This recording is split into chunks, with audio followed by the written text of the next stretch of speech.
Hey everyone, welcome back to Rindone Travel. I'm Ray, and today we're going to talk about what's in my wallet on a daily basis and on a rotational basis for when I'm traveling. To start, I have 8 credit cards, and all those 8 credit cards combined total a yearly fee of $534. It may sound like a lot, but it's actually not when you dive into it. So let's take a look and see exactly what I use on a daily basis and how I use it. So out of those 8 credit cards, I keep 4 of those in my wallet and I pretty much use them on a daily basis. And then I only use the other 4 for traveling or booking flights or hotels as they're co branded credit cards. Now, the 4 that I use solely when I'm traveling are going to be the Chase IHG Traveler, the Marriott Boundless credit card, the Citi American Airlines, and the American Express Hilton Honors card.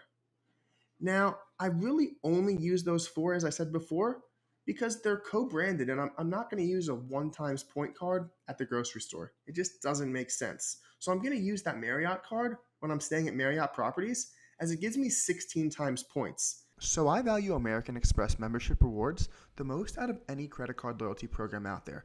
And surprisingly, I like it more than Chase. I always try to use and earn points on my American Express cards whenever possible.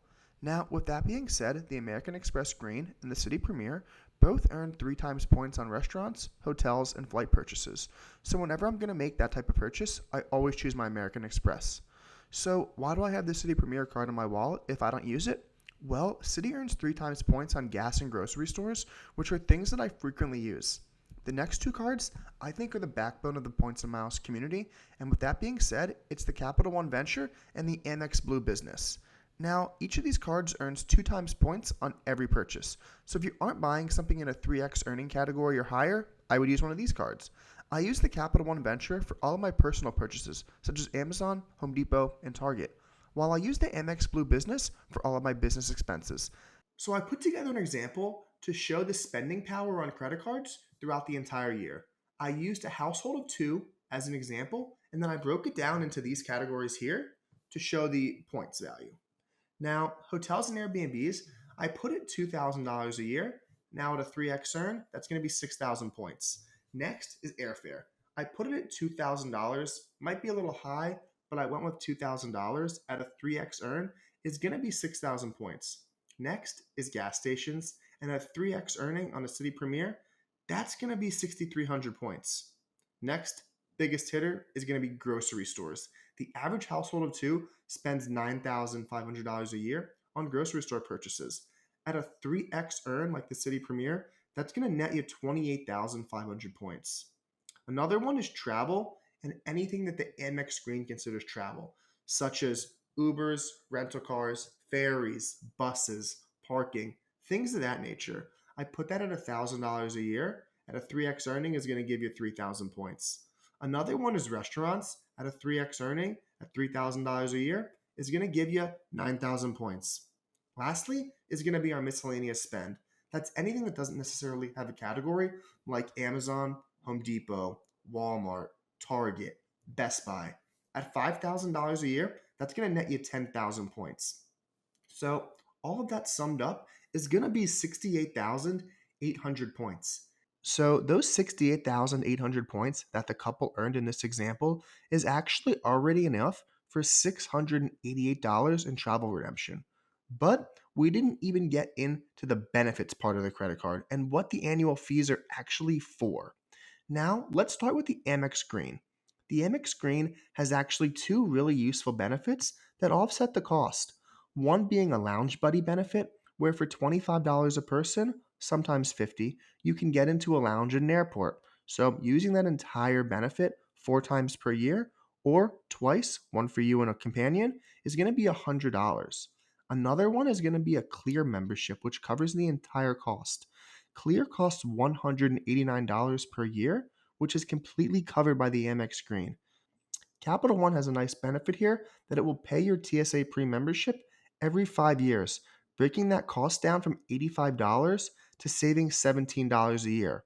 Not a big one, but it makes a difference. Now, back at the beginning of the video, I mentioned having 8 credit cards. 4 that I pretty much use on a daily basis, and then 4 that I pretty much only use to travel. And out of those 4, there's 2 cards that have an annual fee. The first one being the Chase Marriott card, And the second one being the City American Airlines card. I make sure, because those cards have annual fees, to extract the most value from them. Now, let's start with the Chase Marriott card. The Chase Marriott card costs $95 a year, and every year after your first year of having the card, you pay the annual fee, and then you're given a free night certificate from Marriott for up to 35,000 points per night. Now, with that being said, you can't go book the penthouse suite at the Ritz-Carlton, but you can book a really nice stay at hotels like this for between $280 and $350. Now, for paying $95 a year, that sounds like a great value, and you're actually making money on this card. Next is the American Airlines credit card, and that actually comes with an annual fee of $95 as well. But this one's actually a lot easier. What it gives you is a free check bag for you and up to 4 travel companions. So, American Airlines charges $35 per check bag per person each way. So, I broke it down on a trip for 2 people. $35 each way per person is going to be $70 total. Round trip, that's going to be $140. Now, if you take 2 trips a year, that's $280 that you would have paid in check bag fees. So, minus that $95 annual fee, and you're coming out $181 ahead. So, to wrap it up, I spend a total of $534 on annual credit card fees throughout the year. And by spending the same amount as in the example and utilizing all of the discussed benefits, the total value amounts to $1,181. Deducting the yearly fees of $534, the average spending household could actually gain an additional $647 of value. Now, it's important to note that everyone's spending habits and goals are different. So, while these credit cards might work out for me, they might not be right for someone else. So, I hope this video provided you useful information on this. Now, if you have any questions related to points, miles, or traveling, make sure to drop them in the comments below, and I'd be happy to answer them. Don't forget to like and subscribe. Thanks for watching.